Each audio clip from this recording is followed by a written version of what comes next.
साथियों नमस्कार, मेरा नाम है पवन कुमार। आपका स्वागत हमारे इस कार्यक्रम में। हमारे साथ जो शख्स हैं वो जम्मू से हैं। जी हाँ, बसपा से जनरल सेक्रेटरी हैं और पेशे से लॉयर भी हैं। पूरा परिचय आप जो सुनेंगे, मैं चाहता हूँ आप खुद बताएं सर। जय भीम साथियों, आज मुझे बहुत खुशी हुई पवन जी से मिले। अरे सर, और मुझे ऐसा फील हुआ कि हमारा एक भाई जो है यहाँ भी हमारे साथ बैठा हुआ है। मेरा परिचय इस तरह से है कि मेरा नाम शशि भूषण थापा है। मैं वकालत करता हूँ और जम्मू कश्मीर से हूँ और जम्मू कार्यालय में मैं जनरल सेक्रेटरी की पोस्ट पे हूँ। और आज हम लखनऊ आए थे बहन जी की समीक्षा मीटिंग अटेंड करने। बहुत अच्छा लगा और बहन जी को हम अपना इस तरह से मानते हैं कि वो हमारे लिए एक जिस तरह से पैगंबर माने जाते हैं, हम उनको पैगंबर की तरह ट्रीट करते हैं और उनका कोई भी संदेश हमारे लिए एक डायरेक्शन होती है कि उसको हमने फॉलो करना है। मैं चाह रहा था उसी अंदाज़े बयां में जिस तरह से आप अभी बता रहे थे वकालत चलती है, थोड़ा सा हमारे सब्सक्राइबर भी जान सके कि वहाँ पे जो समाज के लोग हैं कितने जागरूक हैं और कैसी तरीके से। देखिए पवन जी, ऐसा है कि जम्मू जो है वो बहुत एजुकेटेड स्टेट है, हाईली क्वालिफाइड लोग हैं और जो हमारे समाज के लोग हैं वो भी बहुत पढ़े लिखे लोग हैं और किसी भी प्रतिक्रिया को बहुत सीरियस लेते हैं जी। हाँ, जहाँ यूपी में खासकर लखनऊ से अगर कोई भी एक्टिविटीज़ होती हैं, लखनऊ में कुछ भी होता है तो वो तुरंत हमारे जम्मू कश्मीर में वो बात फैलती है। अब जैसे हम यहाँ आते हैं और बहन जी के संदेश सुनते हैं तो हमारा माइंड सेटअप जो है चेंज होता है। लेकिन जब लोग मीडिया को देखते हैं और मीडिया में कुछ बातें झूठी जो है वो फैलाई जाती हैं तो कभी कभी वो चीज़ें जो है उनके दिमाग में थोड़ा सा घर कर जाती हैं। लेकिन रियलिटी में जब हम यहाँ आके जो संदेश सुनते हैं और जब हम ट्रुथ सुनते हैं तो फिर हमारा माइंड जो है वो सेटअप चेंज होता है जी। और उन चीज़ों को हम ये कोशिश करते हैं कि कैडर कैंप करके लोगों को इस बारे में पूरी जानकारी दें कि जो चीज़ें आप मीडिया में देखते हैं वो हमेशा सच नहीं होती जी। कुछ बातें जो है बना के दिखाई जाती हैं ताकि हमारा जो सिस्टम है, जो बहन जी ने एक डिसिप्लिन मेंटेन किया हुआ है, जो साहब श्री काशीराम की मूवमेंट को खड़ा किया हुआ है, उसको कुछ लोग चुराने की कोशिश करते हैं। बहुत सारे, मैं नाम भी लेके उनको ना ऊपर लाना नहीं चाहता जी। तो वो उस मूवमेंट को चोरी करने की कोशिश करते हैं लेकिन वो कर नहीं पाए क्योंकि ये हमारे संतों, गुरुओं, महात्माओं की मूवमेंट है और इस मूवमेंट को जो काशीराम साहब की मूवमेंट को बहन जी चला रही हैं, ये तो सदियों से चलती आ रही है और सदियों तक चलती रहेगी। तो हम उसमें एक छोटा सा अपना जो हिस्सा है निभा रहे हैं, अपना कर्तव्य पूरा निभा रहे हैं। सर, जम्मू कश्मीर में क्या स्थिति है? बहुजन समाज पार्टी की लोगों के बीच में कितना टच है? जम्मू कश्मीर के लोग बहन जी का वहाँ पे सादर जो है उनका वो बहुत अच्छे दिल से उनको मानते हैं, उनकी इज़्ज़त करते हैं, उनकी रिस्पेक्ट करते हैं और वो उनको दिल से देखना चाहते हैं। वो चाहते हैं बहन जी यहाँ आए, एक बार यहाँ आए। मैं आपको यकीन दिलाता हूँ कि हमारे जम्मू कश्मीर के लोग बहुत ज़्यादा पढ़े लिखे और ख़ासकर हमारे जो लोग हैं बहुजन समाज के लोग बहुत पढ़े लिखे हैं और मैक्सिमम लोग जो हैं वो एम्प्लॉई हैं। तो उनका कहीं ना कहीं ये मन रहता है कि बहन जी जो है वो जम्मू कश्मीर में आए और जम्मू कश्मीर में आके हमें हमारा मार्गदर्शन करें। अच्छा, अगर बहन जी वहाँ आती है तो मैं आपको यकीनन बता सकता हूँ कि हमारी पार्टी जो है सरकार में होगी, अगर बहन जी वहाँ आ जाए। अच्छा, बहन जी वहाँ आ जाए तो ऐसा बिल्कुल। अभी आज समीक्षा बैठक थी, आकाश आनंद जी को उत्तराधिकारी घोषित कर दिया गया। उसके बाद कैसे देखते हैं आकाश आनंद जी को? आपने उनके इंटरव्यूज़, उनके आपने स्पीचेस देखे होंगे, तो वो जो रिप्रेजेंटिंग वे है वो कैसा लगता? देखिए, जो आकाश आनंद जी हैं वो एक युवा हैं और कहीं ना कहीं बहन जी ने आकाश आनंद जी को जो मौका दिया उससे एक संदेश जो है पूरे भारत देश में गया है कि अभी जो हमारी पार्टी है वो युवाओं को एक खुल के मौका दे रहे हैं। और बहन जी का भी आज संदेश था कि जो 50% लोग होने चाहिए वो युवा होने चाहिए। तो हम बहन जी के संदेश को जो है पूरे देश में फैला रहे हैं और हमारी पूरी कोशिश है, क्योंकि जो पुराने लोग थे उन्होंने कैडर को सुना और कैडर को फॉलो किया, लेकिन कहीं ना कहीं कमी रह गई। वो कमी ये रही कि उन पुराने लोगों ने सिर्फ वो कैडर है अपने ही लोगों तक, अपने ही उम्र के लोगों तक सीमित रखा, अपने बच्चों को, अपनी घर की जो उनकी फैमिलीज थी उनके तक, उनको उसको अपग्रेड नहीं किया, अपलिफ्ट नहीं किया। तो आज भी कई लोग जो है, जो हमारे बच्चे हैं, उनको तो बाबा साहब के बारे में ही जानकारी नहीं है जी। तो ये बड़े दुख का कारण था। लेकिन बहन जी ने जैसे आकाश आनंद जी को लाया और वो जिस ढंग से उनकी जो स्पीच है, जो उनका वे ऑफ टॉकिंग है, वो लोगों को इतना इम्प्रेस कर रहा है, खासकर युवा को जी। और अब युवा जानने शुरू हो गए कि बीएसपी में भी अगर युवाओं को मौका मिल रहा है तो हम आगे क्यों ना आए। आपको मैं एक चीज़ बताना चाहता हूँ, जब हम लोग भी काम करने आए तो हमें भी ऐसा महसूस होता था कि बहन जी सिर्फ उन लोगों को आगे लाती है जो थोड़े मैच्योर होते हैं, जो देखने में थोड़े से उम्र में बड़े होते हैं। लेकिन ये जो बहन जी ने एक बार फिर से लोगों के अंदर और खासकर युवा वर्ग में एक, मैं कहता हूँ जैसे बूस्ट कर दिया जी। और आज मैं भी खुद बहुत खुश हूँ। हम दिल से चाहते थे कि आकाश आनंद जी बहुत अच्छा काम कर रहे हैं और युवा में एक अच्छा नाम चल रहा है। मैं कुछ ऐसे लोगों का नाम भी नहीं लेना पसंद करूंगा जो हमारे मिशन के खिलाफ काम कर रहे हैं और दूसरी पार्टियों से जुड़कर अपने आप को आगे लाना चाहते हैं, जब ला चुके हैं। मैं उनका नाम लेना नहीं चाहता क्योंकि वो बहुजन समाज के सौदागरी करके आगे आते हैं। लेकिन हमारी पार्टी बहुजन समाज पार्टी एक ऐसी पार्टी है, संतों महात्माओं की पार्टी है। ये एक मिशन का नाम है। मैं भी एक मिशन का काम कर रहा हूँ, जबकि मैं वकालत करता हूँ और वकालत के बावजूद जो समय मुझे मिलता है मैं फुल टाइम अपने मिशन को देता हूँ। मिशन को आप समय देते हैं और आप कह रहे हैं कि बसपा का मूवमेंट अलग है। मिशन, वो बसपा पार्टी नहीं, एक मिशन है। मिशन है। तमाम पार्टियां हैं, तमाम युवा नेता बन के आ रहे हैं जिनकी आप बात कर रहे हैं, मगर आकाश को उनसे डिफरेंट क्या देखते हैं? क्या मतलब आपको अच्छा लगा आकाश के चाम में? एक वो शख्स जो लंदन में पढ़ाई करके, फॉरेन में पढ़ाई करके फिर भी एक विचारधारा को चला रहा है। आज उनकी स्पीच में आप देख लीजिए, आपको कहीं ऐसी फीलिंग ही नहीं आएगी कि उनके जो बेस है, उनका जो बेस है वो विचारधारा को फॉलो नहीं कर रहा। मुझे तो, मैं भी सरप्राइज़ हुआ था जब मैंने शुरू में इनको देखा और उनको सुना, तो मैं सरप्राइज़ था कि एक वो लड़का जो फॉरेन में पढ़ाई करके, इंग्लिश में पढ़ाई करके, मैं कहता हूँ कि जो हमारे लोकल लोग जो समझते हैं कि जो फॉरेन की पढ़ाई है वो हमारे यहाँ की पढ़ाई में बहुत अंतर है। लेकिन जब उनका मैंने इंटरव्यू सुना और बहन जी ने जब उनको आगे लाया तो एक नया, जैसे कहते हैं ना, आप चार्ज कर दिया, हम लोगों को भी चार्ज कर दिया और हमें ऐसे महसूस होने पड़ा कि अब आने वाला समय जो युवा वर्ग का है, और युवा वर्ग जब ये चीज़ें देखेगा तो बहुजन समाज पार्टी की विचारधारा को समझेगा और समझ के इस पार्टी को पूरा अपलिफ्ट करेगा। और मैं यकीनन बताता हूँ आने वाले समय में बहन जी हमारी इस देश की प्रधानमंत्री बनेगी। हमारा तो ये सपना है और ये सपने के लिए हम फॉर एवर, मैं अपनी पूरी उम्र काम करता रहूँगा क्योंकि मिशन है। इस मिशन को तो मैं कभी छोड़ूंगा नहीं। मैं पैदा हुआ था यहाँ पे, बड़ा हुआ हूँ यहाँ पे और मैं इसी अपनी पूरी उम्र यहाँ दे के फिर इस दुनिया से जाऊँगा और ये मिशन के लिए मैं पूरी ज़िंदगी दूँगा। जम्मू जैसे एरिया में काम करना कितना मुश्किल होता है, लोगों को कैडराइज करना कितनी दिक्कतें आती हैं? पवन जी, जम्मू बहुत अच्छा क्षेत्र है, बहुत अच्छे लोग, हालांकि विधायक भी रहे हैं बसपा के। बिल्कुल, बहुत अच्छा क्षेत्र है, अच्छे लोग हैं, मीठे लोग हैं, पर कहीं ना कहीं थोड़े से इमोशनल हैं। तो वो इमोशनल इस कदर कह रहा हूँ कि वो बहन जी को देखना चाहते हैं। उनका एक ही नज़रिया है कि एक बार बहन जी हमारे क्षेत्र में फिर आए। तो मैं यकीन से बताता हूँ कि जब बहन जी पहले आए थे, साहब श्री काशीराम आए थे, तो हमारे कुछ MLA बने थे 1996 में MLA बने थे। और मैं यकीन से कहता हूँ अगर जम्मू कश्मीर में आ जाती हैं तो यकीनन फिर पार्टी में एक ज़ोरदार ऐसा भूकंप आ जाएगा और पार्टी जो है वो अपने बहुत सारे MLA बना के बाहर लाएगी। मतलब बूस्ट हो जाएगी पार्टी, बूस्ट, एकदम बूस्ट हो जाएगा जी। बहन जी को देखने, बहन जी की मैं कहता हूँ शख्सियत को वो जिस तरह से देखते हैं, जैसे परमात्मा को देखते हैं, इस ढंग से देखते हैं। कहीं ना कहीं थोड़ा सा उनके मन में थोड़ा आहत फील करते हैं कि बहुत देर से बहन जी जम्मू कश्मीर में नहीं आई। ठीक है, अभी जब समीक्षा बैठक हुई, आकाश आनंद जी को जिम्मेदारी दी गई, उसके बाद उन्होंने कहा पूरे देश की बागडोर और जिम्मेदारी को आकाश देखेंगे।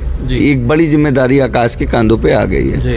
अगर आकाश जी आते हैं, द वे ऑफ टॉकिंग उनका जो रहा, और इंग्लिश में भी अगर एक जो सबसे बड़ी कमी देखी जाए थी कि बहुजन युवा नेता तो बहुत दिख रहे थे, मगर आकाश जी जब इंग्लिश में बात करते हैं तो ही नोज कि क्या मुझे बात करना है। आकाश जी को इसमें कैसे दिखते हैं? देखिए, आकाश जी मतलब ये एक प्लस पॉइंट हुआ है ना। आकाश जी को बहन जी तैयार कर रही है। हाँ।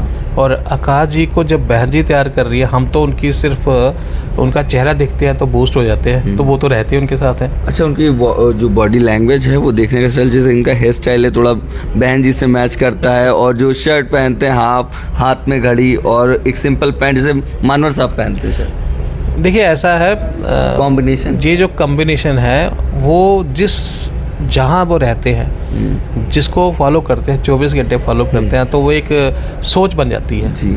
उनकी सोच बन चुकी है बहन जी को फॉलो करना, साहब श्री काशीराम जी को फॉलो करना। हम तो इतनी दूर रहते हैं जी, वहाँ से फॉलो कर रहे हैं, वो तो साथ रहते हैं। हाँ। और मैंने कहा कि मैंने आपको एक चीज़ और बताना चाहता हूँ कि मैंने आकाश जी की शादी अटेंड की है। ओके। तो हम 2-3 दिन उस शादी में लगातार रहे।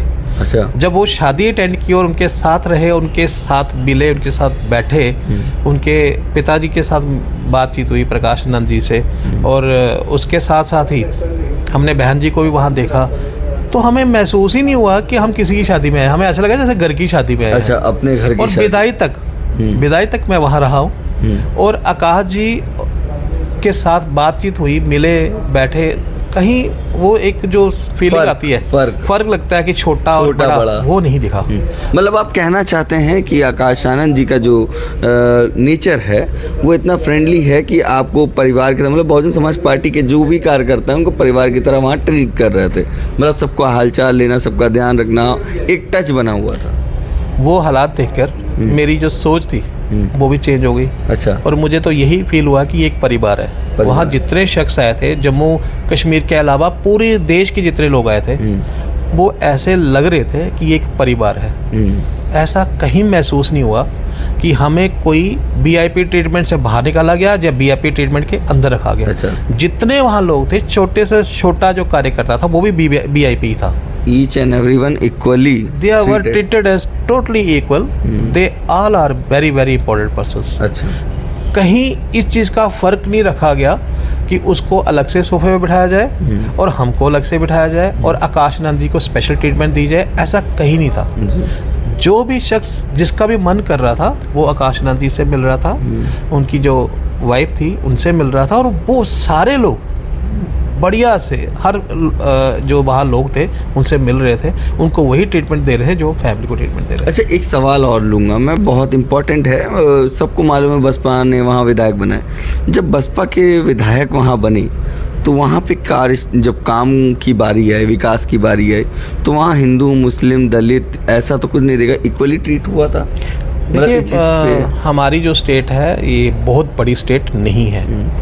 जहाँ तक मेरा कहना है, हम हिंदू, मुस्लिम, सिख, ईसाई सारे भाइयों की तरह रहते हैं। मैं कभी ऐसा महसूस नहीं हुआ। कई पार्टियों में होता है कि कुछ ऐसा फर्क दिखने लगता है कि आप इस समाज के हैं तो इस पे ज़्यादा ट्रीटमेंट, ऐसा तो नहीं। मतलब काम जो हुआ वो सबके लिए बराबर हुआ। देखिए अभी तक तो बसपा को कभी अभी मौका नहीं मिला सरकार बनाने का। नहीं, जो विधायक रहे, जो मतलब बने विधायक, उनकी बात मैं कर रहा हूँ। ऐसा है पवन जी, चाहे विधायक बन भी जाए, विधायकों को एक बड़ा सीमित सा एक दायरा मिलता है काम करने का। लेकिन जितने भी हमारे विधायक बने, उन लोगों ने जितना वो काम कर सकते थे अपने समय में, क्योंकि उस समय का वक्त 1996 वक्त और आज के वक्त में ज़मीन आसमान का अंतर है। उस टाइम समय की ज़रूरतें और आज की ज़रूरतों में भी ज़मीन आसमान का अंतर है। जी। आप ये अच्छे से जानते हैं, जब सरकार बनती है उस तरह का रवैया, और जब सरकार से आप बाहर होते हैं और उस तरह का रवैया, जो हो सकता था वो बेहतर किया। बिल्कुल, जितना कर सकते थे उन लोगों ने, क्योंकि जो हमारे विधायक बनते हैं वो बेचारे ज़मीनी स्तर से उठ के बनते हैं। उसमें कोई बहुत बड़े बड़े लोग नहीं होते, लाले बाबे नहीं होते जो कि हज़ारों करोड़ रुपए खर्चते हैं। वो सिंपल से लोग होते हैं, कोई दुकानदार होता है, कोई दिहाड़ीदार होता है। उन लोगों में से हमारे विधायक बने। और मैं अच्छा समझता हूँ ये अच्छा है, क्योंकि वो लोग कभी भी पैसे के जोर पे समझते हैं और वो कभी भागते नहीं है। पार्टी को छोड़कर कभी भागते हैं तो ये वही लोग भागते हैं जो कहीं से भाग के इधर आ जाते हैं, पैसा खर्चते हैं, बनते हैं और फिर भागकर कहीं और चले जाते हैं। तमाम नेता आए बसपा से जिनको उठाया गया, मगर आज वो अपनी कंडीशन को भूल गए कि बसपा ने उन्हें क्या दिया। वो अपने लिए उस पार्टी को छोड़ दिया। देखिए, जब आप एक सेल्फ लेवल पे काम करेंगे, क्योंकि बसपा एक ऐसी पार्टी है, ये एक बेस कैंप है। इस बेस में आके सारे अपना बेसिक सीखते हैं जी। और अगर सियासत का बेस सीखना है तो बसपा में आए, क्योंकि कैडराइज सिस्टम चलता है। कैडर को फॉलो करके तो आगे बढ़ता है। तो ये हमारा एक बेस कैंप है, इसमें सीखते हैं लोग, आगे बढ़ते हैं। जब उनको थोड़ा सा इज़्ज़त मिलती है, जब वो आगे बढ़ते हैं, तो वो कोशिश ये रहती है कि वो फिर सरकार में भाग लें। लेकिन क्योंकि मैंने आपको पहले बता दिया, ये एक मूवमेंट है, जो इस मूवमेंट से बाहर जाता है वो थोड़ा सा उसका दिमाग ख़राब हो जाता है। लेकिन जो इस डिसिप्लिन में रहता है और मूवमेंट के साथ चलता है, उसको किसी ओहदे की, किसी चीज़ की ज़रूरत नहीं रहती। चाहे वो एमएलए बन जाएगा, वो अपने एक दायरे में रहेगा, डिसिप्लिन में रहेगा। मायावती क्यों पसंद है बाकी नेताओं से ज़्यादा? मैंने आपको पहले बता दिया कि मायावती को हम अपना भगवान मानते हैं। उनका क्यों मतलब कुछ तो पसंद आता होगा, बाकी भी नेता हैं। वो मैं बताता हूँ, मायावती जो है आज हमारे पूरे देश में अगर किसी ने मूवमेंट को बचा के रखा है तो बहन कुमारी मायावती जी हैं, और पूरा जीवन उन्होंने संघर्ष में दे दिया। जम्मू की जब बात करते होंगे बहन जी से, जब मुलाकात होती होगी तो क्या कहते होंगे? सभी भाइयों को देखने के लिए कहती होंगी? ऐसा है पवन जी, मैं अपना पर्सनल एक्सपीरियंस बताता हूँ। जब मैं छोटा था और हमारे वहाँ पे नेतागण लोग थे, तो उनसे हम सुनते थे कि बहन जी डांट देती हैं, बहन जी ऐसे कह देती हैं, वैसे कहती हैं। मैं तो 4 बार बहन जी से मिल चुका हूँ और 4 बार मुझे मौका मिला उनसे बात करने का, और बहन जी हंस के बात करती हैं। अच्छा, बढ़िया से बात करती हैं, सुनती हैं, पर सुनाने वाला भी तो चाहिए ना। हाँ। आप अपनी बात को तथ्यों के साथ रखें जी। जब आप पूरे एग्जैक्ट तथ्य सामने रखेंगे तो बहन जी उस पर एक्शन भी करती हैं, रिएक्शन भी करती हैं, सुनती हैं, और विचारधारा वाले लोगों को पहचान जाती हैं। वो तो आपकी शक्ल से ही पहचान जाएगी आप कौन हो। आप सच्चे हो, मूवमेंट के रखवाले हो, जहाँ आप कौन हो, कच्चे हो, हाँ। वो तो विदिन मिनट्स पहचान जाती हैं। अगर कच्चे हो तो बसपा में रुके रहिए, आप पक्के हो जाएंगे। देखिए, अगर कच्चे हो तो फिर डांट पड़ेगी आपको, तो पक्के भी तो होगे। अब पक्के हो तो आपकी सुनाई होगी। नहीं, जैसे कच्चे हो तो अगर पक्के होना है, परिपक्व होना है, तो बसपा में डांट खाओगे तो पकने के लिए साहब आपको ग्राउंड पे काम करना पड़ेगा, आपको कैडर सुनने पड़ेंगे। और मैं तो एक ही चीज़ जानता हूँ साहब, कि बहन जी जो भी बात कहती हैं, अगर उन्होंने इस समय गठबंधन नहीं किया तो उसके पीछे भी बहन जी को ही पता होगा। हमने उनके संदेश को सिर्फ फॉलो करना है, हम उनकी बात को सिर्फ फॉलो करते हैं, कोशिश करते हैं कि उनका संदेश पूरे भारत में फैलाएं। हमारा इतना ही काम है। युवाओं में आकाश को क्यों पसंद कर रहे हैं? इसलिए कि मैं भी युवा हूँ, और दूसरा ये है कि जो बातें हमारे पुराने नेता लोग करते थे कि यहाँ पे युवाओं को मौका नहीं मिलता, वो बात जुटलाई गई। और आज आकाश जो है, बहन जी ने आज जो किया, मैं बहुत खुश हूँ, दिल से खुश हूँ, क्योंकि इससे हमारे जो युवा नेता है उनको हम एक एग्जांपल दे सकते हैं। अच्छा। कि अगर बहन जी आकाश जी को मौका दे सकते हैं तो फिर आपका भी आने का समय है। आप आगे आए, इस पार्टी को ऊपर उठाएं और विचारधारा पे काम करें। और सबसे बड़ी चीज़ ये है, जैसे एक्शन बसपा सुप्रीमो मायावती जी ने लिया, आकाश ने उसको एक्सेप्ट किया, उस पर कोई पॉइंट नहीं किया, ना पोक किया, और उसको एक्सेप्ट किया और उस चीज़ को और बेहतर करके फिर अब देखिए फिर दोबारा जिम्मेदारी मिली, वो एक्शन लेने में वो किसी पे। पवन जी, यही तो विचारधारा है कि बहन जी किसी की सगी नहीं है जहां उनको ये पता चल जाए कि ये विचारधारा के खिलाफ चल रहे हैं। और शायद आज समीक्षा बैठक में कहा कि मैं इस विचारधारा से कभी भी समझौता नहीं करूंगी। देखिए, मैं जैसे जैसे एक से दूसरी तीसरी चौथी मीटिंग अटेंड करता जा रहा हूँ, ऐसे ऐसे मेरे मन में बहन जी के लिए वैल्यू बढ़ती जा रही है। और मैं अब, जैसे लोग कहते हैं ना अंध भगत, मैं बहन जी का अंध भगत हूँ। अच्छा, मुझे बस इतना देखना है कि बहन जी ने क्या डायरेक्शन दी है, मुझे उसको फॉलो करना है। मुझे किसी को नहीं सुनना है। जितना मैं कर सकता हूँ, जितना मैं फील्ड में जाके काम कर सकता हूँ, जितना बहन जी का संदेश फैला सकता हूँ, मैं वो फैलाऊँगा। रही बात आकाश जी की, तो जो रुतबा बहन जी का है, आकाश जी का भी मेरे लिए अब आहिस्ता आहिस्ता वही है। क्योंकि अगर हम अपने नेताओं को रिस्पेक्ट देंगे तो नेचुरली हमारे नेता आगे बढ़ के आएंगे। मुझे किसी के साथ बहन जी की तुलना भी नहीं करनी है और आकाश जी की तुलना नहीं करनी है। हमारा अगर कोई नेता है बहुजन समाज का, तो वो बहन जी हमारी नेता है, और उसके बाद आकाश जी युवा नेता है, और उनको हमने फॉलो करना है। और पूरे और देश युवा नेता ओरिजिनल है। मतलब आपने एक मुहावरा आपने बीच में फेस मार दिया कि मैं भी तो युवा नेता हूँ। जैसे तमाम होते हैं 40-60 के हो गए मगर युवा नेता कहते हैं, मगर आज ये व्यक्ति जो 29-30 साल का लड़का है, ओरिजिनल युवा नेता इसी को कहते हैं। बिल्कुल, नो डाउट। हमारा जो युवा नेता है, मतलब हमें वही फीलिंग आती है जो हमें अपने आप में आ रही है। और जब हमारा नेता युवा होगा तो हमें ये महसूस होना शुरू हो गया है कि बहुजन समाज पार्टी में अब बहुत सारे युवाओं की एंट्री हो रही है और होने वाली है। जो एज गैप था वो अब खत्म हो गया जी, जाएगा। बिल्कुल खत्म हो गया। कहीं ना कहीं पहले एक संदेश था कि एक एज गैप है, कहीं ना कहीं ये बात चलती थी कि जो मैच्योरिटी लेवल गेन कर जाते हैं, 40-50 की उम्र क्रॉस और कर जाते शायद हैं। बहन जी ने कहा कि मैच्योर हैं। देखिए ये एक संदेश है और बहन जी ने एक बहुत बड़ा संदेश दिया है इस बात को कहकर। इससे साबित होता है कि आने वाला समय युवा वर्ग के हाथों आने वाला है और युवा वर्ग ही इस सिस्टम को अपलिफ्ट करेगा। और आने वाले समय में बहन जी जितने भी स्टेटें हैं, मुझे ऐसा महसूस हो रहा है, हालांकि मैं इस चीज़ के बारे में कह नहीं सकता, मैं महसूस कर रहा हूँ कि बहन जी सभी युवा नेताओं को बागडोर देंगी और वो ही बागडोर चलाते हुए युवाओं के साथ जोड़ के इस वोट बैंक को बहन जी की झोली में डालेंगे और आने वाले समय में हमारी बहन जी प्राइम मिनिस्टर बनेगी। ठीक है, ये हमारे साथ जो शख्स थे एक वकील हैं। वकील हमेशा हर चीज़ को नाप तोल के अच्छे से देखता है, फिर एक बयान तैयार करता है और उस पर स्टेटमेंट देता है। कैसा लगा हमारा वीडियो कमेंट करके ज़रूर बताइएगा। बाकी बने रहे हमारे चैनल के साथ। धन्यवाद।